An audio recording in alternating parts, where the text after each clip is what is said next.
दिने हनुमान जी कैलाश पर्वत को भगवान शिव दर्शन करने आसी चारिआडे गभीर शांति व्यापी रही बरफरे आच्छादित कैलाश पर्वत उपरे धीरे धीरे बहुथिबा पवन परिवेश को आहरी पवित्र कर देउथिला। भगवान शिव गभीर ध्यान रे लीन रही। हनुमान जी किछि दूर रे बसी तांको अपेक्षा करबाकू लागिले। सेही समय रे तांको मन रे एमिति एक प्रश्न उठिला जहा तांको गभीर चिंतारे पकाइदेला। हनुमान जी मने मने कहिले, मु संसार रे अनेक सासू एवं बोहू को देखिछि, केउठी सेमानक मध्य अतुट प्रेम थाए तो आउ केउठी सारा जीवन विवाद लगी रहे। शेष में एपरी कहीं हुए? कौन जड़े शाशु जीवन में जेकोसी बोहू आसी जाए ना यह पछरे पूर्वजन्मर कौन गभीर रहस्य लुचि रही। हनुमान जी भाविले जदि यही प्रश्नर उत्तर जानिबाकू हेबो तेबे एही रहस्यर उत्तर स्वयं देवंक देवे महादेवंक ठारू जानिबा उचित। तांकठारू अधिक गभीर रहस्य को आउ किए बुझीपारिबो। किछि समय पर भगवान शिव निजर नेत्र खोलिले। हनुमान जी संगे संगे तांक चरण में प्रणाम करी हाथ जोड़ी कहिले, प्रभु जदि आपनक अनुमति थाए तेबे मु आपनकू गोटे प्रश्न पचारिबाकू चाहे। मो मन में बारंबार यही प्रश्न उठुची जे जड़े शाशुंग जीवन में बोहू होई किए आसे, कौन यह केवल एक संजोग ना यह पूर्वजन्मर कर्मर फल? भगवान शिव मृदु हस हसी कहिले, हनुमान आज तुम्हें एमिति एक प्रश्न पचारिछ जार उत्तर प्रत्येक मनुष्य जानिबा उचित। आस मु तुमको एमिति एक कहानी शुणाए जहाँ माध्यम कर्मर यही रहस्य निजे स्पष्ट हो। प्रिय दर्शक बंधु, कहानी आगू बढ़िबा पूर्वर आपण को गोटे छोट अनुरोध, जदि आपण आम चैनल नुआ अच्छी एवं सनातन धर्म सह जड़ित एपरी प्रेरणादायक कहानी शुणा चाहती तेबे दयाकोरी वीडियो को लाइक करंतु, चैनल को सब्सक्राइब करंतु एवं बेल चिन्ह को मध्य निश्चय दबातु, जहाद्वारा आमर प्रत्येक नुआ नुआ कहानी प्रथमे आपणक पाखरे पहुँची पारिबो। आसंतु एबे भगवान शिव कहिथिबा सेही रहस्यमय कहानी आरंभ करिबा। बहुत समय पूर्वर गोटे गाँव में बाहर थिबा एक छोट घर में मालती निज बापा माँ सह रहूतिला। घरे धन संपत्ति नथिला किंतु भल संस्कार कौन अभाव नथिला। पिला बेलू से यही शिक्षा पाइथिला जे घर को एकाठी रखिबा ही जड़े नारीर सबुठारु बड़ गहना। से मिठा कथा कहूतिला, समस्त को सम्मान करुथिला एवं काहापति मनरे हिंसा रखुनथिला। समय बीतीगला एवं मालतीर विवाह कथा अरुण परिवार सह ठीक हो गला। अरुण सहर में चाकरी करुले, देखा से शांत एवं बुद्धिमान लगुले। गाँवर लोक मैंने कहते जे मालतीर भाग्य खोलीगला, किंतु केही जानी नथिले जे सेही घरर कांथ भितर एक भयंकर झड़ पूर्वर ही लुचि रही। सेही घरर कांथ भितर एमिति एक झड़ लुचि रही जहाँ मालतीर संपूर्ण जीवन को बदलाई देवाक जाउथिला। विवाहर दिन आसिला, सारा गाँव में खुशीर परिवेश थिला। ढोल नागड़े शब्द सबुआड़े गुंजुथिला। विवाह संपन्न होला एवं मालती निजर नुआ जीवन आरंभ कला।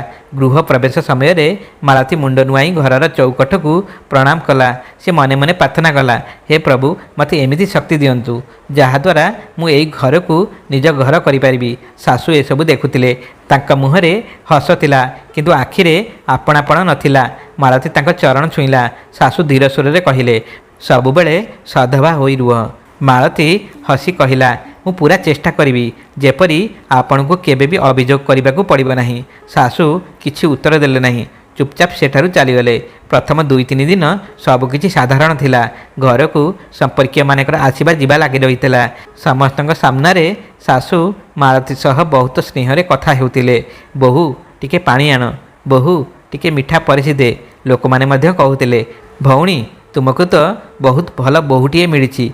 सासू हसी हसी कहते, एसबू भगवान का कृपा। किंतु शेष अतिथि विदाय नेबा परे घरर परिवेश बदलिबाकू लागिला। परदिन सकाळे एबे भी अंधार थिला। सेतेबेले जोरे कबाट बाड़ेबा शब्दरे मालतीर निद भांगीगला। एबे पर्यंत शोइछु, आम घरे सूर्य उठिबा परे केही भी शोई रुहंती नहीं। मालती भयभीत होई उठी पड़ा। से शीघ्र कबाट खोलीदेला। क्षमा कर दियंतु, मोर टिके डेरी होईगला। सासू व्यंग करी कहिले, एबे तो विवाह को मात्र 4 दिन होईची, एबेठारु जदि एपरी अवस्था ताहले आगु को कौन हेब? मालती चुपचाप मुंड नुआई रहीगला। मालती किछि न कही चुपचाप रोषेई घर को चलीगला। सेही दिन ठारू तार दैनंदिन जीवन संपूर्ण बदलीगला।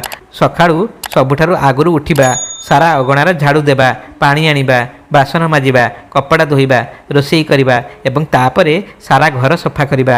दिन अधा हेबा बेलू तार गोड़ आउ चालू नथिला, किंतु सासू जेपरी तार थकापण आदौ देखा जाउ नथिला। दिने मालती रोषेई घरे रुटी करुथिला। सेतेबेले सासू कहिले, प्रथमे अरुण को पई थाली बाड़। मालती स्नेह रे थाली सजाइला। तापरे सासू को खाइबा बाड़ी देला। दुहे खाई सारिबा परे से निज पई रुटी नेबाकू जाउथिला। सेतेबेले सासू संगे संगे कहिले, एते रुटी काहा पई करिथिलु आ कोन बंचिछि? ରୋଷେଇ ଘରେ ଯେଉଁ ବାସି ରୁଟି ରଖାଯାଇଛି ସେଇଟା ଖାଇଦେ। ମାଳତୀ କିଛି କହିଲା ନାହିଁ। ସେ ଚୁପଚାପ ବାସି ରୁଟି ଉଠାଇ ପାଣି ସହ ଖାଇଦେଲା। ସେହିଦିନ ପ୍ରଥମ ଥର ପାଇଁ ତାର ଆଖିରେ ଲୁହ ବାହାରିଲା, କିନ୍ତୁ ସେ କାହାକୁ ତାହା ଦେଖିବାକୁ ଦେଲା ନାହିଁ। ସନ୍ଧ୍ୟାରେ ଅରୁଣ ଘରକୁ ଫେରିଲେ। ମାଳତୀ ତାଙ୍କ ପାଇଁ ଚାହା ନେଇ ଆସିଲା।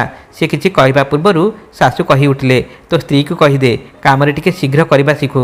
ସାରା ଦିନ ବିତି ଯାଉଛି, ତଥାପି କାମ ସରୁନାହିଁ। ଅରୁଣ ମାଳତୀ ଆଡ଼କୁ ଚାହିଁ ପଚାରିଲେ, ସତ କଥା କ'ଣ? ମାଳତୀ ଧୀରେ କହିଲା, ମୁଁ ପୁରା ଚେଷ୍ଟା କରୁଛି। କିନ୍ତୁ ଶାଶୁ ତାର କଥା ମଝିରେ କାଟିଦେଇ କହିଲେ, କେବଳ ଚେଷ୍ଟାରେ ଘର ଚାଲେ ନାହିଁ, କଠିନ ପରିଶ୍ରମ କରିବାକୁ ପଡ଼େ। ଅରୁଣ କିଛି ନ ଭାବି କହିଲେ, ମା ଭୁଲ କହୁନାହାନ୍ତି, ତୁମେ ଟିକେ ଅଧିକ ଧ୍ୟାନ ଦେବା ଉଚିତ। ମାଳତୀ ଚୁପ୍ ହୋଇଗଲା। ସିଏ ଭାବିଲା ସମୟ ସହ ସବୁକିଛି ଠିକ୍ ହୋଇଯିବ, କିନ୍ତୁ ସେ ଜାଣିନଥିଲା ଯେ ଏହା ତ କେବଳ ଆରମ୍ଭ ଥିଲା। ଦିନ ବିତିବା ସହ ଶାଶୁଙ୍କ ବ୍ୟବହାର ଆହୁରି କଠୋର ହେବାକୁ ଲାଗିଲା। ସେ ଛୋଟ ଛୋଟ କଥାରେ ଗାଳି କରୁଥିଲେ, ଟାହିଟାପରା କରୁଥିଲେ ଏବଂ ପ୍ରତ୍ୟେକ ଭୁଲର ଦୋଷ ମାଳତୀ ଉପରେ ପକାଉଥିଲେ।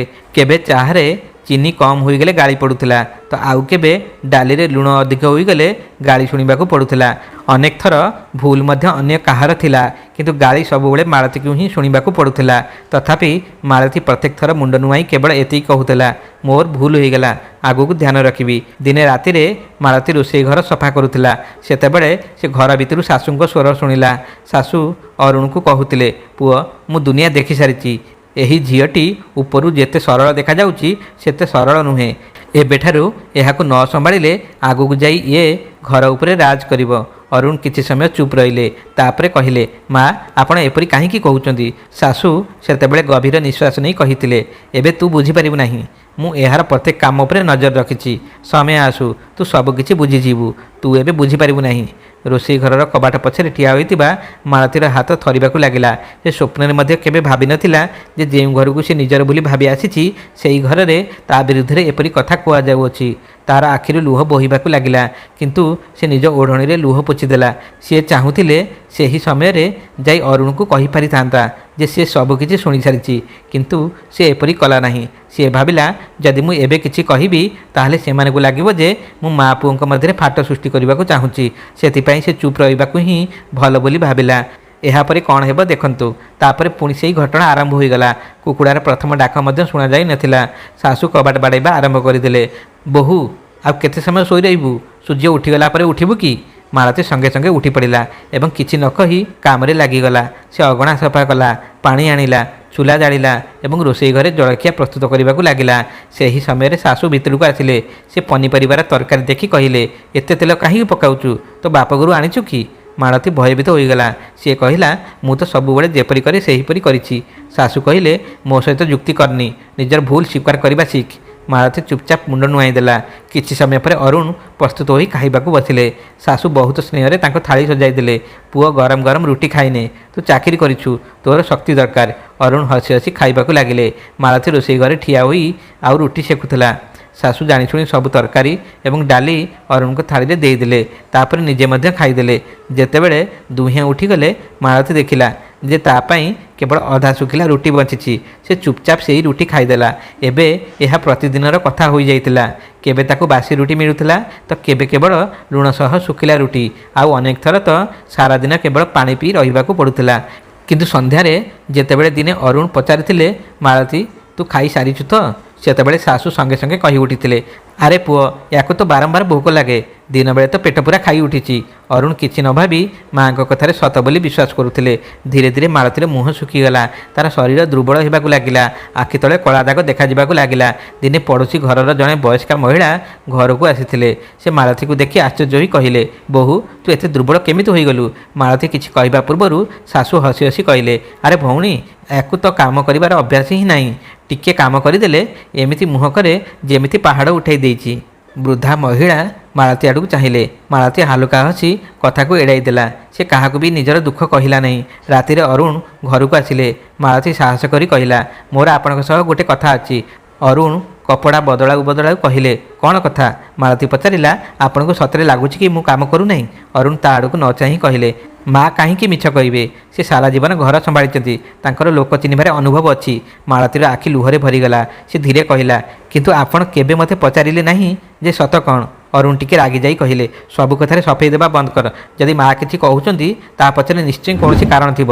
ଏତିକି କହି ସେ କଡ଼ ଲେଉଟାଇ ଶୋଇପଡ଼ିଲେ। ସେହି ରାତିରେ ମାଳତୀ ବହୁତ ସମୟ ପର୍ଯ୍ୟନ୍ତ ଶୋଇପାରିଲା ନାହିଁ। ପ୍ରଥମ ଥର ପାଇଁ ତାକୁ ଲାଗିଲା ଯେ ଏହି ଘରେ ଏବେ ତାର ନିଜର ବୋଲି କେହି ବି ବାକି ନାହାନ୍ତି। ଦିନ ବିତିବା ସହ ଶାଶୁଙ୍କ ବ୍ୟବହାର ଆହୁରି କଠୋର ହେବାକୁ ଲାଗିଲା। ଏବେ ସେ ଜାଣିଶୁଣି ମାଳତୀକୁ ଏମିତି କାମ ଦେଉଥିଲେ ଯାହା ଏକା ସମୟରେ କରିବା ପ୍ରାୟ ଅସମ୍ଭବ ଥିଲା। ପ୍ରଥମେ କପଡ଼ା ଧୋଇଦେ, ନା ପ୍ରଥମେ ଛାତ ସଫା କର। ଆରେ ଏବେ ପର୍ଯ୍ୟନ୍ତ ରୋଷେଇ କାହିଁକି ହୋଇନି? ମାଳତୀ ଯଦି ଗୋଟିଏ କାମ କରୁଥିଲା ତେବେ ଅନ୍ୟ କାମ ପାଇଁ ଗାଳି ଶୁଣିବାକୁ ପଡ଼ୁଥିଲା। ଦିନେ ଦିନ ବେଳେ ମାଳତୀକୁ ଜୋରରେ ଜ୍ୱର ହୋଇଥିଲା। ତଥାପି ସେ ରୋଷେଇ ଘରେ ଠିଆ ହୋଇ ଖାଇବା ପ୍ରସ୍ତୁତ କରୁଥିଲା। ତାର ହାତ ଥରୁଥିଲା। ରୁଟି ତାୱା ଉପରେ ଟିକେ ଅଧିକ ସିଝିଗଲା। ଶାଶୁ ରାଗରେ ସେହି ରୁଟିକୁ ଉଠାଇ ସିଧା ତଳେ ଫିଙ୍ଗିଦେଲେ। ତୋ ଦ୍ୱାରା ଏତିକି ରୁଟି ମଧ୍ୟ ଠିକ୍ରେ ହେଉନାହିଁ। କେଉଁ ଅଶୁଭ ବେଳରେ ତୁ ଏଇ ଘରକୁ ଆସିଛୁ? ମାଳତୀ ଧୀରେ କହିଲା, ମୋ ଦେହ ଭଲ ନାହିଁ। ଶାଶୁ ତାର କଥା ଶେଷ କରିବାକୁ ମଧ୍ୟ ଦେଲେ ନାହିଁ। ଯଦି ଦେହ ଭଲ ନାହିଁ ତାହେଲେ ନିଜ ବାପ ଘରକୁ ଚାଲିଯା। ଏଠାରେ ତୋର ସେବା କରିବା ପାଇଁ କେହି ବସିନାହାନ୍ତି। ସେହି ସମୟରେ ଅରୁଣ ମଧ୍ୟ ଘରକୁ ଆସି ପହଞ୍ଚିଲେ। ଶାଶୁ ସଙ୍ଗେ ସଙ୍ଗେ ନିଜର ସ୍ୱର ବଦଳାଇ ଦେଲେ। ଦେଖ ପୁଅ, ମୁଁ ୟାକୁ ବିଶ୍ରାମ କରିବାକୁ କହୁଛି, କିନ୍ତୁ ମୋର କୌଣସି କଥା ଏହାକୁ ଭଲ ଲାଗୁନି। ଓଲଟା ମୋ ସହିତ ଯୁକ୍ତି କରୁଛି। ଅରୁଣ ରାଗରେ ମାଳତୀ ଆଡ଼କୁ ଚାହିଁ କହିଲେ, ମାଆଙ୍କ ସହ ଉଚ୍ଚସ୍ୱରରେ କଥା କହିବାର ସାହସ ତୁମର କେମିତି ହେଲା? ମାଳତୀ ଭୟଭୀତ ହୋଇ କହିଲା, ମୁଁ ଏପରି କିଛି କହିନାହିଁ। କିନ୍ତୁ ତାହାର କଥା ଶେଷ ହେବା ପୂର୍ବରୁ ଅରୁଣ ସେଠାରୁ ଚାଲିଗଲେ। ସେହିଦିନ ପ୍ରଥମ ଥର ପାଇଁ ମାଳତୀ ଅନୁଭବ କଲା ଯେ ତାର ସତ କଥା ଏବେ କାହା ପାଇଁ ବି କୌଣସି ମୂଲ୍ୟ ରଖୁନାହିଁ। ଏବେ ମାଳତୀର ସତ କଥା କାହା ପାଇଁ ବି କୌଣସି ମୂଲ୍ୟ ରହିଲା ନାହିଁ। ଶାଶୁଙ୍କ ମୁହଁରେ ହାଲୁକା ହସ ଥିଲା। ତାଙ୍କୁ ଲାଗୁଥିଲା ଯେ ତାଙ୍କର ପ୍ରତ୍ୟେକ ଚାଲ ସଫଳ ହେଉଛି। ବନ୍ଧୁମାନେ, ସେହି ରାତିରେ ମାଳତୀ ବହୁତ ସମୟ ପର୍ଯ୍ୟନ୍ତ ଶୋଇପାରିଲା ନାହିଁ। ସିଏ ବୁଝିପାରୁନଥିଲା ଯେ ଶେଷରେ ସେ ଏମିତି କେଉଁ ଅପରାଧ କରିଛି ଯାହାର ଦଣ୍ଡ ତାକୁ ପ୍ରତିଦିନ ମିଳୁଛି। ଅନେକ ଥର ତାର ମନକୁ ଆସିଲା ଯେ ସେ ନିଜ ବାପ ଘରକୁ ଚାଲିଯାଉ, କିନ୍ତୁ ପର ମୁହୂର୍ତ୍ତରେ ସେ ନିଜକୁ ବୁଝାଇ ଦେଲା, ବିବାହ ପରେ ମଧ୍ୟ ଝିଅର ଘର ତାର ଶାଶୁଘର ହିଁ ହୋଇଥାଏ। ଯଦି ମୁଁ ହାର ମାନି ଚାଲିଯିବି ତାହେଲେ ଲୋକମାନେ ଏହା ହିଁ କହିବେ ଯେ ମୁଁ ସମ୍ପର୍କ ନିଭାଇ ପାରିଲି ନାହିଁ। ଏହା ଭାବି ସେ ନିଜ ଆଖିର ଲୁହ ପୋଛିଦେଲା। ପରଦିନ ସକାଳେ ସବୁଦିନ ପରି ସେ ସବୁଠାରୁ ଆଗରୁ ଉଠିଲା। ସାରା ଘର ସଫା କଲା, ପାଣି ଆଣିଲା, ଜଳଖିଆ ପ୍ରସ୍ତୁତ କଲା ଏବଂ ତାପରେ କପଡ଼ା ଧୋଇବାକୁ ଲାଗିଲା। ସେହି ସମୟରେ ଶାଶୁ ନିଜ ଘରକୁ ଗଲେ। ସେ ଆଲମିରା ଖୋଲି ସେଥିରୁ ଗୋଟିଏ ଛୋଟ ବାକ୍ସ ବାହାର କଲେ। ସେହି ବାକ୍ସରେ କିଛି ପୁରୁଣା ସୁନା ଗହଣା ଏବଂ କିଛି ଟଙ୍କା ରଖାଯାଇଥିଲା। ସେ ଚାରିଆଡ଼କୁ ଚାହିଁଲେ। ଘରେ କେହି ନଥିଲେ। ସେ ଧୀରେ ହସିଲେ ଏବଂ ସେହି ବାକ୍ସକୁ ଶସ୍ୟ ରଖାଯାଉଥିବା ବଡ଼ ସିନ୍ଦୁକ ପଛରେ ଲୁଚାଇ ଦେଲେ। ତାପରେ ଜୋରରେ ଚିତ୍କାର କରିବାକୁ ଲାଗିଲେ, ହାୟ ରାମ, ମୁଁ ଲୁଟ୍ ହୋଇଗଲି। ମୋର ଗହଣା, ମୋର ଟଙ୍କା ସବୁ ଚୋରି ହୋଇଗଲା। ମାଳତୀ ଭୟଭୀତ ହୋଇ ଦୌଡ଼ି ଦୌଡ଼ି ଘର ଭିତରକୁ ଆସିଲା। ସେ ପଚାରିଲା, କ'ଣ ହେଲା? ଶାଶୁ କାନ୍ଦିମାର ଅଭିନୟ କରି କହିଲେ, ପଚାରେନି, ମୋର ସାରା ଜମାପୁଞ୍ଜି ହଜିଗଲା। ସେତିକିବେଳେ ପଡ଼ୋଶୀର 2-3 ଜଣ ଲୋକ ମଧ୍ୟ ପାଟି ଶୁଣି ଘରକୁ ଆସିଗଲେ। ସମସ୍ତେ ମିଶି ଆଲମିରା ଦେଖିଲେ, କିନ୍ତୁ ସେଠାରେ କିଛି ନଥିଲା। ଜଣେ ପଡ଼ୋଶୀ ପଚାରିଲେ, ଘରକୁ କିଏ ଆସିଥିଲା? ଶାଶୁ ଗୋଟିଏ ମୁହୂର୍ତ୍ତ ବି ନ ରହି ମାଳତୀ ଆଡ଼କୁ ଆଙ୍ଗୁଠି ଦେଖାଇ କହିଲେ, ଯେବେଠାରୁ ଇଏ ଏହି ଘରକୁ ଆସିଛି ସେବେଠାରୁ ଘରେ ଅଶାନ୍ତି ଲାଗି ରହିଛି। ଆଜି ପ୍ରଥମ ଥର ପାଇଁ ମୋ ଆଲମିରା ମଧ୍ୟ ଖାଲି ହୋଇଗଲା। ଏହା ଶୁଣି ମାଳତୀର ପାଦ ତଳୁ ମାଟି ଖସିଗଲା। ସେ କହିଲା, ଆପଣ ମୋ ଉପରେ ସନ୍ଦେହ କରୁଛନ୍ତି? ଶାଶୁ କହିଲେ, ସନ୍ଦେହ ନୁହେଁ, ମୋର ପୁରା ବିଶ୍ୱାସ ଅଛି। ମାଳତୀର ଆଖିରୁ ଲୁହ ବୋହିବାକୁ ଲାଗିଲା। ସେ କହିଲା, ମୁଁ ଆଜି ପର୍ଯ୍ୟନ୍ତ କାହାର ଗୋଟିଏ ପଇସା ମଧ୍ୟ ନେଇ ନାହିଁ। ଶାଶୁ କଠୋର ସ୍ୱରରେ କହିଲେ, ଚୋର କେବେ ନିଜ ଅପରାଧ ସ୍ୱୀକାର କରେ କି? ସେହି ସମୟରେ ଅରୁଣ ମଧ୍ୟ ଘରକୁ ଆସି ପହଞ୍ଚିଲା। ସିଏ ଦେଖିଲେ ଘରେ ବହୁତ ଲୋକ ଏକାଠି ହୋଇଛନ୍ତି। ସେ ପଚାରିଲେ, ମା, କ'ଣ ହେଲା? ଶାଶୁ ଜୋରରେ କାନ୍ଦି କାନ୍ଦି କହିଲେ, ପୁଅ, ତୋ ବାପାଙ୍କର ଶେଷ ସ୍ମୃତି, ମୋର ଗହଣା ସବୁ ଚାଲିଗଲା। ଅରୁଣ ଭୟଭୀତ ହୋଇ ପଚାରିଲେ, କିଏ ନେଇଛି? ଶାଶୁ ଧୀରେ ମାଳତୀ ଆଡ଼କୁ ଚାହିଁ କହିଲେ, ମୁଁ କାହା ଉପରେ ମିଛ ଅଭିଯୋଗ କରିବାକୁ ଚାହୁଁନାହିଁ, କିନ୍ତୁ ଘରେ ଆଉ ଥିଲା କିଏ? ଅରୁଣଙ୍କ ମୁହଁ ରାଗରେ ଲାଲ ହୋଇଗଲା। ସେ ମାଳତୀ ସାମ୍ନାକୁ ଆସି କହିଲେ, ମୋତେ ସତ କଥା କହିଦିଅ। ଯଦି ଭୁଲ ହୋଇଯାଇଛି ତାହେଲେ ଏବେ ମାନିନିଅ। ମାଳତୀ ଥରି ଥରି କହିଲା, ମୁଁ କିଛି ନେଇନାହିଁ। ଆପଣଙ୍କ ରାଣ ପକାଇ କହୁଛି। ଅରୁଣ କହିଲେ, ମୋର ରାଣ ପକାନି, ସତ କଥା କହ। ମାଳତୀ କହିଲା, ମୁଁ ସତ କଥା ହିଁ କହୁଛି। ଶାଶୁ ମଝିରେ କହି ଉଠିଲେ, ଦେଖିଲି ପୁଅ, ଚୋରି ମଧ୍ୟ କରିଦେଇଛି, ଆଉ ଏବେ ଆଖିରେ ଆଖି ମିଶାଇ ମିଛ ମଧ୍ୟ କହୁଛି। ଅରୁଣ ସାରା ଘର ଖୋଜିବାକୁ ନିଷ୍ପତ୍ତି ନେଲେ। ସବୁ ଘର ଯାଞ୍ଚ କରାଗଲା, ରୋଷେଇ ଘର ଦେଖାଗଲା, ଅଗଣା ଦେଖାଗଲା। ଶେଷରେ ଶାଶୁ କହିଲେ, ଏହାର ଜିନିଷ ମଧ୍ୟ ଖୋଜ। ମାଳତୀ କୌଣସି ବିରୋଧ ନ କରି ନିଜର ଛୋଟ ବାକ୍ସ ଖୋଲିଦେଲା। ସେଥିରେ କେବଳ କିଛି କପଡ଼ା, ବିବାହର ଚୁଡ଼ି ଏବଂ ବାପ ଘରୁ ଆଣିଥିବା ଭଗବାନଙ୍କର ଛୋଟ ଫଟୋ ଥିଲା। କିଛି ବି ମିଳିଲା ନାହିଁ। ପଡ଼ୋଶୀମାନେ ଧୀରେ ଧୀରେ କହିବାକୁ ଲାଗିଲେ, ବୋଧହୁଏ ବୋହୂ ସତ କହୁଛି। କିନ୍ତୁ ଶାଶୁ ସଙ୍ଗେ ସଙ୍ଗେ କଥା ବଦଳାଇ ଦେଲେ, ସେ ବହୁତ ଚାଲାକ, ଅନ୍ୟ କେଉଁଠି ଲୁଚାଇ ଦେଇଥିବ। ଏବେ ଅରୁଣ ସମ୍ପୂର୍ଣ୍ଣ ଭାବରେ ମାଆଙ୍କ କଥାର ପ୍ରଭାବରେ ଆସିଯାଇଥିଲେ। ସେ ରାଗରେ କହିଲେ, ମୋର ତୁମ ଉପରେ ବିଶ୍ୱାସ ଥିଲା, କିନ୍ତୁ ଆଜି ସେହି ବିଶ୍ୱାସ ମଧ୍ୟ ଭାଙ୍ଗିଗଲା। ମାଳତୀ କାନ୍ଦି କାନ୍ଦି କହିଲା, ଯେତେବେଳେ ମୁଁ କିଛି କରିନାହିଁ ତାହେଲେ ବିଶ୍ୱାସ କେମିତି ଭାଙ୍ଗିଗଲା? ଅରୁଣ କହିଲେ, ବାସ୍, ଆଉ ଗୋଟେ କଥା ମଧ୍ୟ କହନି। ଶାଶୁ ନିଆଁରେ ଘିଅ ଢାଳିବା ପରି ସେତେବେଳେ କହିଥିଲେ, ପୁଅ ଏମିତି ସ୍ତ୍ରୀ ଘରେ ରହିଲେ ଦିନେ ସବୁକିଛି ବର୍ବାଦ କରିଦେବ। କିଛି ସମୟ ପର୍ଯ୍ୟନ୍ତ ଘରେ ନୀରବତା ଛାଇ ରହିଲା। ତାପରେ ଅରୁଣ କଠୋର ସ୍ୱରରେ କହିଲେ, ଆଜିଠାରୁ ଏ ଘରେ ତୁମ ପାଇଁ କୌଣସି ଜାଗା ନାହିଁ। ଏହା ଶୁଣି ମାଳତୀର ହୃଦୟ ଯେପରି ଅଟକିଗଲା। ସେ ଥରି ଥରି କହିଲା, ଅତି କମରେ ମୋ କଥା ତ ଶୁଣନ୍ତୁ। ଅରୁଣ କହିଲେ, ମୁଁ ନିଷ୍ପତ୍ତି ନେଇସାରିଛି। ମାଳତୀ ପଚାରିଲା, ମୁଁ କୁଆଡ଼େ ଯିବି? ଅରୁଣ ମୁହଁ ବୁଲାଇ କହିଲେ, ସେ କଥା ମୁଁ ଜାଣିନାହିଁ। ଶାଶୁ ଭିତରକୁ ଗଲେ ଏବଂ ମାଳତୀର ଛୋଟ ବାକ୍ସ ଆଣି କବାଟ ବାହାରକୁ ଫିଙ୍ଗିଦେଲେ। ତାପରେ କହିଲେ, ଯେଉଁ ରାସ୍ତାରେ ଆସିଥିଲୁ ସେହି ରାସ୍ତାରେ ଚାଲିଯା। ମାଳତୀ ଧୀରେ ଧୀରେ କବାଟ ପାଖକୁ ଆସିଲା। ସେ ଥରେ ସାରା ଘରକୁ ଚାହିଁଲା। ଏହା ସେହି ଘର ଥିଲା ଯାହାକୁ ସେ ନିଜର ସାରା ସଂସାର ବୋଲି ଭାବୁଥିଲା। ଏ ଘରେ ସେହି ଲୋକମାନେ ଥିଲେ ଯାହାଙ୍କ ପାଇଁ ସେ ଦିନରାତି ପରିଶ୍ରମ କରୁଥିଲା। କିନ୍ତୁ ଆଜି ସେହି ଘରୁ ତାକୁ ଜଣେ ଅପରାଧୀ ପରି ବାହାର କରିଦିଆଯାଉଥିଲା। ସେ ଅରୁଣଙ୍କ ସାମ୍ନାରେ ହାତ ଯୋଡ଼ି ଠିଆ ହୋଇ କହିଲା, ଯଦି ମୋର କୌଣସି ଭୁଲ ହୋଇଛି ତାହେଲେ ମୋତେ ଦଣ୍ଡ ଦିଅନ୍ତୁ, କିନ୍ତୁ ମୋତେ ଚୋର ବୋଲି କୁହନ୍ତୁ ନାହିଁ। ମୁଁ ସତରେ କିଛି ନେଇନାହିଁ। ଅରୁଣ ତା ଆଡ଼କୁ ଥରେ ମଧ୍ୟ ଚାହିଁଲେ ନାହିଁ। ମାଳତୀ ଥରୁଥିବା ହାତରେ ନିଜ ବାକ୍ସ ଉଠାଇଲା। ତାର ଆଖିରୁ ଲଗାତାର ଲୁହ ବୋହୁଥିଲା। କିଛି ନ କହି ସେ ଘରର ଚୌକଠ ପାର କରି ଚାଲିଗଲା। ସେ କେବଳ ଚାଲି ଚାଲି ଯାଉଥିଲା। ପଛରେ ଠିଆ ହୋଇଥିବା ଶାଶୁଙ୍କ ମୁହଁରେ ସନ୍ତୋଷ ସ୍ପଷ୍ଟ ଭାବରେ ଦେଖାଯାଉଥିଲା। ଶାଶୁଙ୍କୁ ଲାଗୁଥିଲା ଯେ ସେ ନିଜର ସବୁଠାରୁ ବଡ଼ ଶତ୍ରୁକୁ ସବୁଦିନ ପାଇଁ ଘରୁ ବାହାର କରିଦେଇଛନ୍ତି। କିନ୍ତୁ ତାଙ୍କୁ ଟିକିଏ ବି ଅନୁମାନ ନଥିଲା ଯେ ସେହି ମୁହୂର୍ତ୍ତରୁ ତାଙ୍କ ନିଜ କର୍ମର ହିସାବ ମଧ୍ୟ ଆରମ୍ଭ ହୋଇସାରିଛି। ଆଉ ଏବେ ବହୁତ ଶୀଘ୍ର ସମୟ ଏମିତି ଗୋଟେ ସତ୍ୟ ସାମ୍ନାକୁ ଆଣିବାକୁ ଯାଉଥିଲା ଯାହାକୁ ଜାଣିବା ପରେ ତାଙ୍କ ଦୁନିଆ ସବୁଦିନ ପାଇଁ ବଦଳିଯିବ। ଘରୁ ବାହାରିବା ପରେ ମାଳତୀ ବହୁତ ସମୟ ପର୍ଯ୍ୟନ୍ତ କୌଣସି ଦିଗ ନ ଜାଣି ଚାଲି ଚାଲି ଯାଉଥିଲା। ତାର ଆଖିରୁ ଲଗାତାର ଲୁହ ବୋହୁଥିଲା।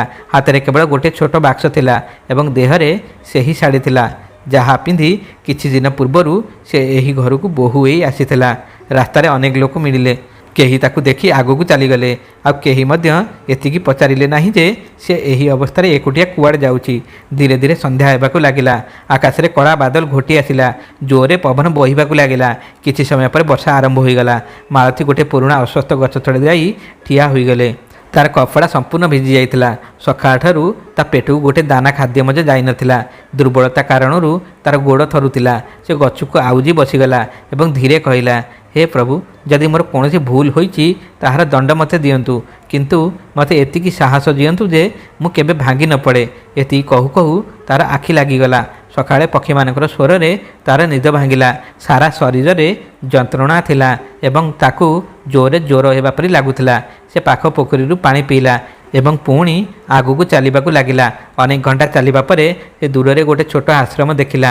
ଧଳା ରଙ୍ଗର ପୁରୁଣା କୋଠା, ସାମ୍ନାରେ ତୁଳସୀ ଚଉରା ଏବଂ ଚାରିଆଡ଼େ ସବୁଜ ଗଛପତ୍ର। ସାରା ପରିବେଶରେ ଏକ ଅଲଗା ପ୍ରକାରର ଶାନ୍ତି ଥିଲା। ଆଶ୍ରମ ବାହାରେ ଲେଖାଥିଲା, ଏଠାକୁ ଆସୁଥିବା କେହି ମଧ୍ୟ ଭୋକିଲା ଫେରନ୍ତି ନାହିଁ। ଏହା ପଢ଼ିବା ମାତ୍ରେ ମାଳତୀର ଆଖି ଲୁହରେ ଭରିଗଲା। ସେ ଧୀରେ ଧୀରେ ଭିତରକୁ ଚାଲିଗଲା। କେହି ଅଗଣା ସଫା କରୁଥିଲେ, କେହି ରୋଷେଇ ଘରେ ଖାଇବା ପ୍ରସ୍ତୁତ କରୁଥିଲେ। ସମସ୍ତେ ନିଜ ନିଜ କାମରେ ବ୍ୟସ୍ତ ଥିଲେ। ସେହି ସମୟରେ ଜଣେ ସେବକ ମାଳତୀକୁ ଦେଖି କହିଲେ, ଝିଅ, କାହା ସହ ଦେଖା କରିବାକୁ ଚାହୁଁଛ? ମାଳତୀ ଧୀର ସ୍ୱରରେ କହିଲା, ମୋତେ ରହିବା ପାଇଁ ଟିକେ ଜାଗା ଦରକାର। ମୁଁ କାମ କରିବି, ବଦଳରେ 2 ବେଳା ଖାଇବା ମିଳିଗଲେ ମୋ ପାଇଁ ସେତିକି ଯଥେଷ୍ଟ। ସେବକ ତାକୁ ଆଶ୍ରମର ମହନ୍ତଙ୍କ ପାଖକୁ ନେଇଗଲେ। ତାଙ୍କ ମୁହଁରେ ଦିବ୍ୟ ତେଜ ଥିଲା ଏବଂ ସ୍ୱରରେ ଆପଣାପଣ ଭରି ରହିଥିଲା। ସେ ମାଳତୀ ଆଡ଼କୁ ଚାହିଁ କହିଲେ, ଝିଅ, ତୋ ମୁହଁରେ ବହୁତ ଦୁଃଖ ଦେଖାଯାଉଛି। ମାଳତୀର ଆଖି ଲୁହରେ ଭରିଗଲା, କିନ୍ତୁ ସେ ନିଜ ସହ ଘଟିଥିବା ସମ୍ପୂର୍ଣ୍ଣ ଘଟଣା କହିଲା ନାହିଁ। ସେ କେବଳ ଏତିକି କହିଲା, ଏବେ ଏହି ଦୁନିଆରେ ମୋର ନିଜର ବୋଲି କେହି ନାହାନ୍ତି। ମହନ୍ତ କିଛି ସମୟ ଚୁପ୍ ରହିଲେ। ତାପରେ କହିଲେ, ଯେତେବେଳେ ସାରା ସଂସାର ସାଥୀ ଛାଡ଼ିଦିଏ ସେତେବେଳେ ଭଗବାନ ସାଥୀ ହୋଇ ରହନ୍ତି। ଯଦି ତୁମର କୌଣସି ଆପତ୍ତି ନଥାଏ ତାହେଲେ ତୁମେ ଏଠାରେ ରହିପାରିବ। ମାଳତୀ ସଙ୍ଗେ ସଙ୍ଗେ ତାଙ୍କ ଚରଣ ସ୍ପର୍ଶ କଲା। ସେ କହିଲା, ମୁଁ ପୁରା ପରିଶ୍ରମର ସହିତ ସେବା କରିବି।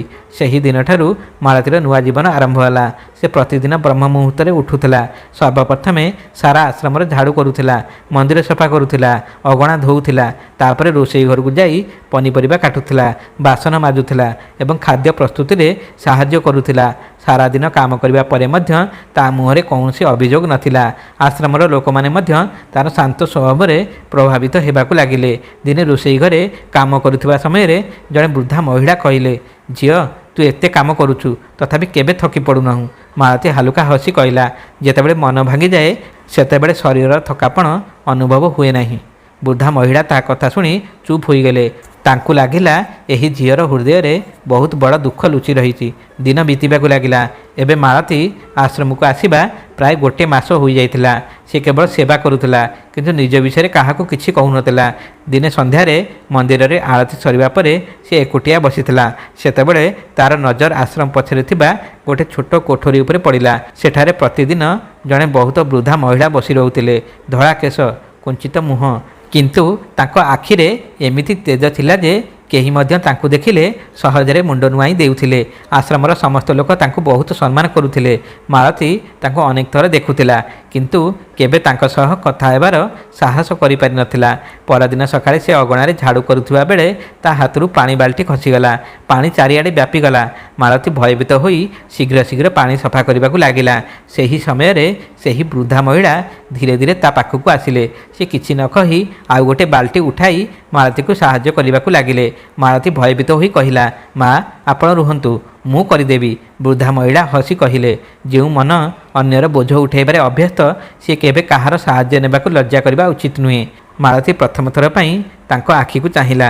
କାହିଁକି କେଜାଣି ତାକୁ ଏମିତି ଲାଗିଲା ଯେପରି ସେ ଏହି ମୁହଁକୁ କେଉଁଠି ଆଗରୁ ଦେଖୁଛି, ଯେପରି କୌଣସି ବହୁତ ପୁରୁଣା ସମ୍ପର୍କ ଅଛି ଯାହାକୁ ସେ ମନେ ପକାଇ ପାରୁନାହିଁ, କିନ୍ତୁ ତା'ର ମନ ତାଙ୍କୁ ଚିହ୍ନି ପାରୁଛି।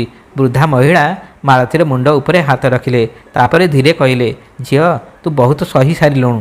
ଏବେ ସମୟ ଆସିଛି ଯେ ତୁ ନିଜ ଜୀବନରେ ସେହି ସତ୍ୟ ଜାଣିବୁ ଯାହାକୁ ନ ଜାଣିଲେ ତୋ ମନକୁ କେବେ ଶାନ୍ତି ମିଳିବ ନାହିଁ। ମାଳତୀ ଆଶ୍ଚର୍ଯ୍ୟରେ ତାଙ୍କ ଆଡ଼କୁ ଚାହିଁ ରହିଲା। ତା ମନରେ ଏକା ସାଙ୍ଗରେ ଅନେକ ପ୍ରଶ୍ନ ଉଠିବାକୁ ଲାଗିଲା। ଶେଷରେ ଏହି ବୃଦ୍ଧା ମହିଳା କିଏ ଥିଲେ? ତାଙ୍କୁ ମାଳତୀର ଜୀବନ ବିଷୟରେ ଏତେ ସବୁ କେମିତି ଜଣାଥିଲା? ଆଉ ସିଏ କେଉଁ ସତ୍ୟ ଥିଲା ଯାହା ମାଳତୀର ସମ୍ପୂର୍ଣ୍ଣ ଜୀବନକୁ ବଦଳାଇ ଦେବାକୁ ଯାଉଥିଲା? ମାଳତୀର ଜୀବନକୁ ବଦଳାଇ ଦେବାକୁ ଯାଉଥିବା ସେହି ସତ୍ୟ କ'ଣ ଥିଲା? ବୃଦ୍ଧାଙ୍କ କଥା ଶୁଣି ମାଳତୀ କିଛି ସମୟ ପର୍ଯ୍ୟନ୍ତ ତାଙ୍କୁ ଚାହିଁ ରହିଲା। ତା ମନରେ ଅନେକ ପ୍ରଶ୍ନ ଉଠୁଥିଲା। ସେ ବୁଝିପାରୁନଥିଲା ଯେ ଏହି ବୃଦ୍ଧା ମହିଳା ତା ବିଷୟରେ ଏତେ ସବୁ କେମିତି ଜାଣନ୍ତି। ସେ ଧୀରେ ପଚାରିଲା, ମା, ଆପଣ ମୋତେ ଜାଣିଛନ୍ତି କି? ବୃଦ୍ଧା ହସି କହିଲେ, ତୁ ଯେତିକି ଭାବୁଛୁ ତାଠାରୁ ବହୁତ ଅଧିକ। ମାଳତୀ ଆଶ୍ଚର୍ଯ୍ୟ ହୋଇଗଲା। ସିଏ କହିଲା, କିନ୍ତୁ ଆମର ତ ପ୍ରଥମ ଦେଖା। ବୃଦ୍ଧା ପାଖରେ ଥିବା କାଠ ଚୌକି ଆଡ଼କୁ ଇସାରା କରି କହିଲେ, ବସିଯା ଝିଅ। କିଛି କଥା ଠିଆ ହୋଇ କୁହାଯାଏ ନାହିଁ। ମାଳତୀ ଚୁପଚାପ ବସିଗଲା। ଆଶ୍ରମ ପଛରେ ରହୁଥିବା ଛୋଟ ନଦୀର କୁଳୁକୁଳୁ ଶବ୍ଦ ପରିବେଶକୁ ଆହୁରି ଶାନ୍ତ କରିଦେଉଥିଲା। ପାହାଡ଼ ଆଡ଼ରୁ ଆସୁଥିବା ଥଣ୍ଡା ପବନ ମାଳତୀର ମୁହଁକୁ ସ୍ପର୍ଶ କରୁଥିଲା, କିନ୍ତୁ ତା ମନ ଭିତରେ ଭୟଙ୍କର ଝଡ଼ ଉଠିଥିଲା। କିଛି ସମୟ ପର୍ଯ୍ୟନ୍ତ ଦୁହିଁଙ୍କ ମଧ୍ୟରେ ନୀରବତା ଛାଇ ରହିଲା। ତାପରେ ବୃଦ୍ଧା କହିଲେ, ତୁ କେବେ ଭାବିଛୁ କି ତୋ ଶାଶୁ ତୋତେ ଏତେ ଘୃଣା କାହିଁକି କରୁଥିଲେ? ମାଳତୀ ଧୀର ସ୍ୱରରେ କହିଲା, ମା, ମୁଁ ପ୍ରତିଦିନ ସେହି କଥା ଭାବୁଥିଲି। ମୁଁ ତାଙ୍କର ପ୍ରତ୍ୟେକ କଥା ମାନୁଥିଲି। କେବେ ଉଚ୍ଚ ସ୍ୱରରେ କଥା କହିନଥିଲି। ତଥାପି ସେ ମୋତେ ନିଜ ଝିଅ ପରି ତ ଦୂରର କଥା, ଜଣେ ମଣିଷ ପରି ମଧ୍ୟ ଭାବିଲେ ନାହିଁ।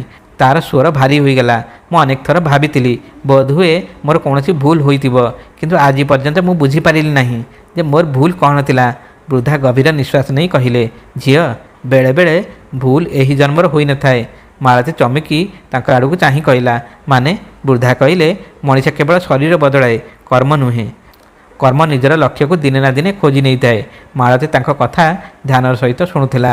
ବୃଦ୍ଧା ପୁଣି କହିଲେ, ଆଜି ତୁ ଯେଉଁ ଯନ୍ତ୍ରଣା ସହୁଛୁ ତା'ର ମୂଳ ବହୁତ ପୁରୁଣା। ମାଳତୀର ହୃଦୟ ଜୋରରେ ଧଡ଼କିବାକୁ ଲାଗିଲା। ସିଏ ପଚାରିଲା, ଆପଣ କ'ଣ କହିବାକୁ ଚାହୁଁଛନ୍ତି? ଏସବୁ ପୂର୍ବରୁ ନିର୍ଦ୍ଧାରିତ ଥିଲା? ବୃଦ୍ଧା କହିଲେ, ନିର୍ଦ୍ଧାରିତ ନଥିଲା, କିନ୍ତୁ କର୍ମର ହିସାବ ଅଧା ରହିଯାଇଥିଲା। ଏତିକି କହି ବୃଦ୍ଧା ଉଠି ନିଜର ଛୋଟ କୋଠରୀକୁ ଚାଲିଗଲେ। କିଛି ସମୟ ପରେ ସେ ଗୋଟେ ପୁରୁଣା କାଠ ବାକ୍ସ ଧରି ଫେରି ଆସିଲେ। ସେ ଧୀରେ ଧୀରେ ତାହା ଖୋଲିଲେ। ସେଥିରେ ଗୋଟେ ପୁରୁଣା ମାଳା, କିଛି ଶୁଖିଯାଇଥିବା ଫୁଲ ଏବଂ ତାଳପତ୍ରର ଅନେକ ପୁରୁଣା ପୃଷ୍ଠା ଥିଲା। ମାଳତୀ ଆଶ୍ଚର୍ଯ୍ୟରେ ସବୁ ଦେଖୁଥିଲା। ବୃଦ୍ଧା ଗୋଟେ ତାଳପତ୍ର ହାତରେ ଧରି କହିଲେ, ଏହା କୌଣସି ସାଧାରଣ କାଗଜ ନୁହେଁ। ଏଥିରେ ସେହି ଲୋକମାନଙ୍କର ଜୀବନର ହିସାବ ଲେଖାଯାଇଅଛି ଯେଉଁମାନଙ୍କର କର୍ମର ବନ୍ଧନ ଏପର୍ଯ୍ୟନ୍ତ ଶେଷ ହୋଇନାହିଁ। ମାଳତୀ କିଛି ବୁଝିପାରୁନଥିଲା। ସେ ପଚାରିଲା, ମା, ଏଥିରେ କ'ଣ ମୋ ବିଷୟରେ ମଧ୍ୟ କିଛି ଲେଖା ଅଛି? ବୃଦ୍ଧା ତା ଆଡ଼କୁ ଚାହିଁ କହିଲେ, ହଁ। ଏହା ଶୁଣିବା ମାତ୍ରେ ମାଳତୀର ନିଶ୍ୱାସ ଯେପରି ଅଟକିଗଲା। ବୃଦ୍ଧା ମାଳତୀର ହାତକୁ ନିଜ ହାତରେ ଧରିଲେ। ତାଙ୍କ ଆଖି ବନ୍ଦ ହୋଇଗଲା। କିଛି ସମୟ ପରେ ସେ ଧୀରେ କହିଲେ, ତୋ ଜୀବନର ସବୁଠାରୁ ବଡ଼ ଦୁଃଖ ତୋ ଶାଶୁ ନୁହେଁ। ତୋର ସବୁଠାରୁ ବଡ଼ ଦୁଃଖ ହେଉଛି ତୋର ପୂର୍ବ ଜନ୍ମର କର୍ମ।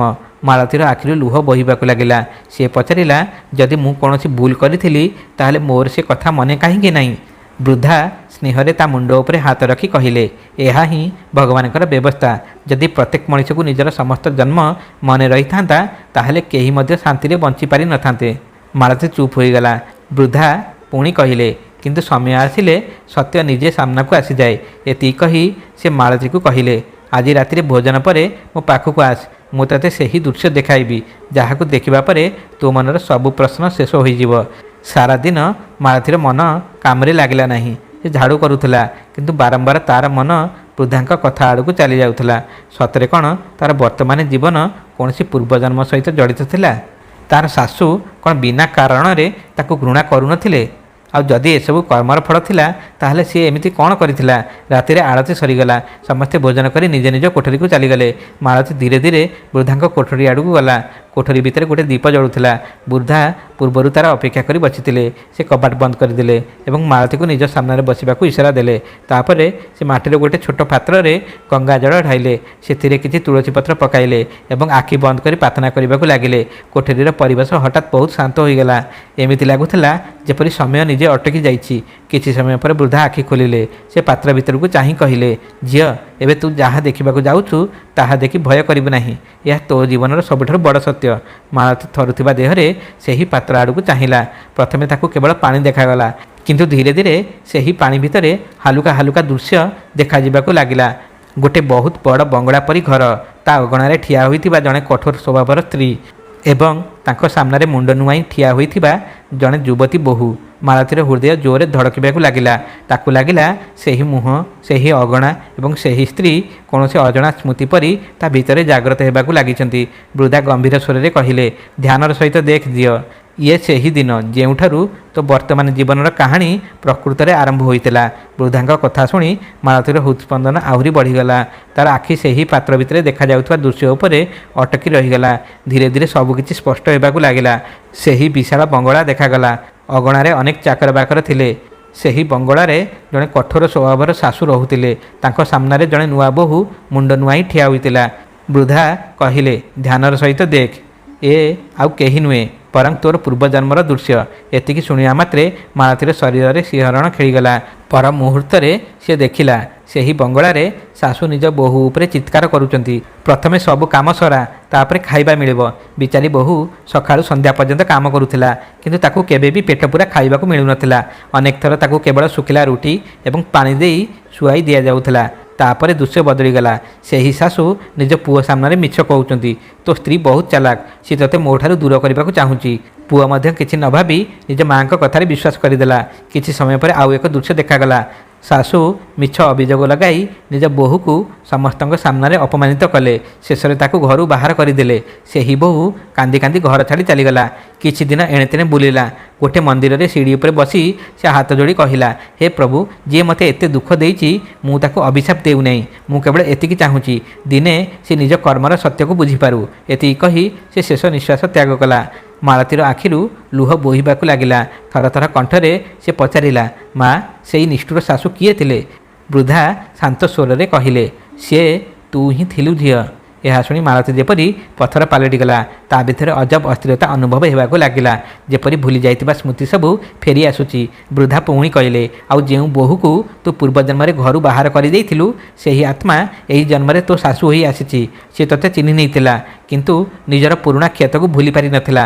ସେଥିପାଇଁ ସେ ତୋତେ ସେହି ଦୁଃଖ ଫେରାଇଲା ଯାହା କେବେ ସେ ପାଇଥିଲା। ମାଳତୀ ଜୋରରେ କାନ୍ଦି ପକାଇଲା। ସେ କହିଲା, ମା, ମୋ ଠାରେ ବହୁତ ବଡ଼ ଅପରାଧ ହୋଇଯାଇଥିଲା। ବୃଦ୍ଧା ତା ମୁଣ୍ଡ ଉପରେ ହାତ ରଖି କହିଲେ, ଅନୁତାପ ହିଁ ପ୍ରାୟଶ୍ଚିତର ପ୍ରଥମ ପାହାଚ। କିନ୍ତୁ ମନେ ରଖ, ଯଦି ତୁ ମଧ୍ୟ ତାକୁ ଘୃଣା କରିବୁ ତାହେଲେ ଏହି କର୍ମର ଚକ୍ର କେବେ ବି ଶେଷ ହେବ ନାହିଁ। ମାଳତୀ ହାତ ଯୋଡ଼ି କହିଲା, ମୁଁ ତାଙ୍କୁ ମନରୁ କ୍ଷମା କରୁଛି। ସେହି ସମୟରେ ଅରୁଣଙ୍କ ଘରେ ସବୁକିଛି ବଦଳିବାକୁ ଲାଗିଲା। ଯେଉଁ ବ୍ୟବସାୟକୁ ନେଇ ଅରୁଣଙ୍କର ବହୁତ ଗର୍ବ ଥିଲା ସେଥିରେ ଲଗାତାର କ୍ଷତି ହେବାକୁ ଲାଗିଲା। ଏହାପରେ ଘରର ସମସ୍ତ ସଞ୍ଚିତ ଧନ ଶେଷ ହେବାକୁ ଲାଗିଲା। ଶାଶୁ ମଧ୍ୟ ହଠାତ୍ ଗୁରୁତର ଭାବରେ ଅସୁସ୍ଥ ହୋଇପଡ଼ିଲେ। ରାତିରେ ଆଖି ବନ୍ଦ କରିବା ମାତ୍ରେ ତାଙ୍କୁ ବାରମ୍ବାର ସେହି ସ୍ୱପ୍ନ ଦେଖାଯାଉଥିଲା। ଜଣେ ବୋହୂ ଭୋକରେ ବସିଛି, ତା ଆଖିରେ ଲୁହ ଅଛି, ଆଉ ସିଏ କହୁଛି, ମୋତେ ନ୍ୟାୟ ଦରକାର, ପ୍ରତିଶୋଧ ନୁହେଁ। ପ୍ରତିଦିନ ସକାଳେ ସେ ଡରିଯାଇ ଉଠି ବସୁଥିଲେ। ଏବେ ସେ ନିଜର କରିଥିବା ବ୍ୟବହାର ପାଇଁ ଅନୁତାପ କରିବାକୁ ଲାଗିଲେ। ଦିନେ ସେ ଅରୁଣକୁ କହିଲେ, ପୁଅ, ମୋତେ ମାଳତୀ ପାଖକୁ ନେଇ ଚାଲ। ଅରୁଣ ଆଶ୍ଚର୍ଯ୍ୟ ହୋଇଗଲା। ଏତେ ଦିନ ପରେ ଶାଶୁଙ୍କ ଆଖିରୁ ଲୁହ ବୋହିବାକୁ ଲାଗିଲା। ସେ କହିଲେ, ମୁଁ ତା ସହ ବହୁତ ଅନ୍ୟାୟ କରିଛି। ଦୁହେଁ ମାଳତୀକୁ ଖୋଜି ଖୋଜି ସେହି ଆଶ୍ରମରେ ପହଞ୍ଚିଲେ। ଅଗଣାରେ ମାଳତୀ ଝାଡ଼ୁ କରୁଥିଲା। ତାକୁ ଦେଖିବା ମାତ୍ରେ ଅରୁଣର ମୁଣ୍ଡ ଲଜ୍ଜାରେ ନଇଁଗଲା। ଶାଶୁ ଧୀରେ ଧୀରେ ତା ପାଖକୁ ଆସିଲେ। ଏଥର ତାଙ୍କ ମୁହଁରେ ଅହଙ୍କାର ନଥିଲା, କେବଳ ଅନୁତାପ ଥିଲା। ସେ ମାଳତୀ ସାମ୍ନାରେ ହାତ ଯୋଡ଼ି ଠିଆ ହୋଇ କହିଲେ, ଝିଅ, ଯଦି ସମ୍ଭବ ହୁଏ ତାହେଲେ ମୋତେ କ୍ଷମା କରିଦେ। ଏତିକି କହି ସେ ମାଳତୀର ପାଦ ତଳେ ବସିଗଲେ। ଅରୁଣଙ୍କ ଆଖିରୁ ମଧ୍ୟ ଲୁହ ବୋହିବାକୁ ଲାଗିଲା। ସେ କହିଲେ, ମାଳତୀ, ମୁଁ କେବେ ବି ତୋ କଥା ଶୁଣିବାକୁ ଚେଷ୍ଟା କରିନଥିଲି। ମୁଁ ସ୍ୱାମୀ ଭାବରେ କର୍ତ୍ତବ୍ୟ ପାଳନ କରିନଥିଲି। ମୋତେ କ୍ଷମା କରିଦେ। ମାଳତୀ କିଛି ସମୟ ପର୍ଯ୍ୟନ୍ତ ଦୁହିଁଙ୍କୁ ଚାହିଁ ରହିଲା। ତାପରେ ସେ ତୁରନ୍ତ ଶାଶୁଙ୍କୁ ଉଠାଇ କହିଲା, ମା, ବିତି ଯାଇଥିବା କଥାକୁ ମନେ ପକା। ଆମେ ଆଜିକୁ କାହିଁକି ନଷ୍ଟ କରିବା? ଯଦି ମୋ ପୂର୍ବର କର୍ମର ଫଳ ମୋତେ ମିଳିଗଲା, ତାହେଲେ ଏବେ ମୁଁ ନୂଆ କର୍ମର ଆରମ୍ଭ କ୍ଷମାରୁ କରିବାକୁ ଚାହୁଁଛି। ଶାଶୁ କାନ୍ଦି କାନ୍ଦି ମାଳତୀକୁ କୁଣ୍ଢାଇ ଧରିଲେ। ବୃଦ୍ଧା ଦୂରରେ ଠିଆ ହୋଇ ଏସବୁ ଦେଖୁଥିଲେ। ତାଙ୍କ ମୁହଁରେ ସନ୍ତୋଷର ହସ ଥିଲା। ସେ ମନେ ମନେ କହିଲେ, ଆଜି ଗୋଟେ ଅଧୁରା କର୍ମ ପୂରା ହୋଇଗଲା। କିଛି ଦିନ ପରେ ଅରୁଣ, ମାଳତୀ ଏବଂ ଶାଶୁ ପୁଣି ନିଜ ଘରକୁ ଫେରି ଆସିଥିଲେ। କିନ୍ତୁ ଏଥର ତାଙ୍କ ଘର ପୂର୍ବପରି ନଥିଲା। ଯେଉଁଠାରେ ପୂର୍ବରୁ ଗାଳି ଶୁଣାଯାଉଥିଲା, ସେଠାରେ ଏବେ ସମ୍ମାନ ଥିଲା। ଯେଉଁଠାରେ ପୂର୍ବରୁ ଘୃଣା ଥିଲା, ସେଠାରେ ଏବେ ଆପଣାପଣ ଥିଲା। ଶାଶୁ ଏବେ ମାଳତୀକୁ ବୋହୂ ନୁହେଁ, ଝିଅ ବୋଲି ଡାକୁଥିଲେ। ଅରୁଣ ପ୍ରତ୍ୟେକ ନିଷ୍ପତ୍ତି ପୂର୍ବରୁ ମାଳତୀର କଥା ଶୁଣୁଥିଲେ। ଆଉ ମାଳତୀ, ସେ କେବେ ବି ପୁରୁଣା କ୍ଷତର କଥା ଉଠାଇ ନଥିଲା। କାରଣ ସେ ବୁଝି ସାରିଥିଲା, ପ୍ରତିଶୋଧ ନେଲେ କର୍ମର ଚକ୍ର ଚାଲିଥାଏ, କିନ୍ତୁ କ୍ଷମା କଲେ ସେହି ଚକ୍ର ସବୁଦିନ ପାଇଁ ଶେଷ ହୋଇଯାଏ। ବନ୍ଧୁମାନେ, ଜୀବନରେ ମିଳୁଥିବା ସେହି ପ୍ରତ୍ୟେକ ସମ୍ପର୍କ କୌଣସି ନା କୌଣସି କର୍ମ ସହ ଜଡ଼ିତ ଥାଏ।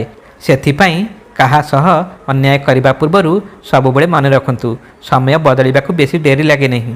ଆମେ ଅନ୍ୟମାନଙ୍କୁ ଯେଉଁ ଦୁଃଖ ଦେଇଥାଉ, ସେହି ଦୁଃଖ ଦିନେ ନା ଦିନେ କୌଣସି ନା କୌଣସି ରୂପରେ ଆମ ପାଖକୁ ନିଶ୍ଚୟ ଫେରିଆସେ। বন্ধুগণ, আশা করছু আপনার এই কাহিনীটি নিশ্চয় পছন্দ আসিথিব। কাহিনীটি পছন্দ আসিলে আমার এই চ্যানেলকে লাইক এবং শেয়ার করে দিয়ন্তু। হ্যাঁ, যদি আমার এই চ্যানেলকে নূয়া করে আসিছন্তি, চ্যানেলটিকে সবস্ক্রাইব করিবা সঙ্গে সঙ্গে বেল আইকনକୁ দবাই অল বটনটিକୁ চিপি দিয়ন্তু। যেতেବେଳେ ବି এইভଳି ভিডিও ଆମ ଚ୍ୟାନେଲରେ ଆସିବ, ସର୍ବପ୍ରଥମେ ଆପଣମାନଙ୍କ ପାଖକୁ ନୋଟିଫିକେସନ ଯିବ। ପୁଣି ଦେଖା ହେବ ଆଗାମୀ ଭିଡିଓରେ ଆଉ ଏକ ନୂଆ କାହାଣୀକୁ ନେଇ। ସେତେବେଳେ ପର୍ଯ୍ୟନ୍ତ ରହୁଛୁ। ଜୟ ଜଗନ୍ନାଥ।